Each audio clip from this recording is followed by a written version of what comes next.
আছো? দেখো আমরা রেডি হয়ে গেছি। আমরা কোথায় যাচ্ছি দেখতে হলে সঙ্গে থাকো। দেখো গাড়ি করে সবাই একসাথে যাচ্ছি। যখন একসাথে সবাই মিলে কোথাও যাই অনেক ভালো লাগে। দেখো দেখতে দেখতে এসেও পড়েছি। জায়গাটা দেখতে খুব সুন্দর, চারিদিকে শুধু সবুজ আর সবুজে ঘেরা, দেখতে অনেক ভালোই লাগে। দেখো আস্তে আস্তে উঠছে উপরের দিকে, তোমাদের দেখাচ্ছি। সকালবেলা বৃষ্টি হয়েছে, আমরা দুপুরবেলা গিয়েছি, তাই জায়গাটা অনেক স্লিপ করছে, আস্তে আস্তে উঠতে হচ্ছে। দেখো বাবা মানে আমার শ্বশুরমশাই কীভাবে ছাগলটা নিয়ে যাচ্ছে, একবার কোলে একবার হেঁটে নিয়ে যাচ্ছে। দেখো মায়েরও দর্শন পেয়ে গেলাম, তো বুঝতে পারলে কোথায় আসলাম। অনেক সুন্দর অনেক সুন্দর। দেখো পুরোহিত মশাইও এসে গেছে, আর আমার হাজব্যান্ডও রেডি হয়ে গেছে ধুতি পরে একদম, কারণ ওর জন্য পুজোটা। দেখো এবার যাচ্ছি একটা শীতলা মায়ের গাছের নিচে, খুব সুন্দর গাছটা, খুব ভালো লেগেছে আমাদের। আমরা গিয়ে প্রণাম টনাম করে এসেছি, তোমরাও যাবে দেখবে। আর কে কে গিয়েছো একবার জানাবে, লাইক কমেন্ট শেয়ার করো প্লিজ।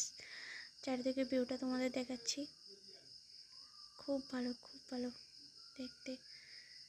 মন্দিরটা অনেক উপরে, রাস্তা থেকে মন্দিরটা দেখা যায় না গাছের জন্য, চারিদিকে শুধু রাবার গাছ আর রাবার গাছ, আর মন্দির থেকেও রাস্তাটা দেখা যায় না।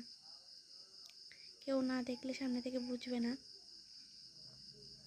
দেখো পুরোহিত মশাই উঠছে, এটা মন্দিরের পেছনের জায়গাটা। দেখো খুব সুন্দর। দেখো এটা আমার দাদু। দেখো এখানে যজ্ঞ শুরু হয়ে গেছে,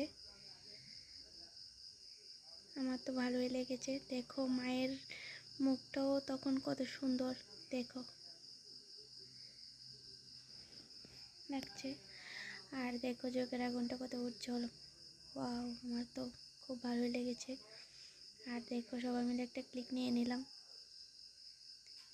শাশুড়ি মা, আমার মা, দিদি, আমার হাজব্যান্ড, সবাই মিলে।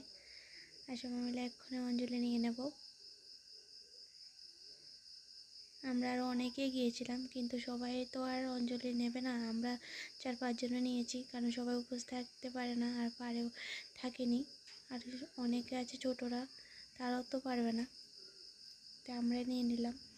দেখো খুব ভালো লাগলো, অঞ্জলি নেওয়ার পর মনটা একদম হালকা হয়ে গেল। আমার তো খুব ভালো লাগছে। আর এটাকে বলি দেবে, বলির জন্য রেডি করেছে, মালা টালা দিয়ে স্নান টান করিয়েছে, আমার তো খুব ভালো।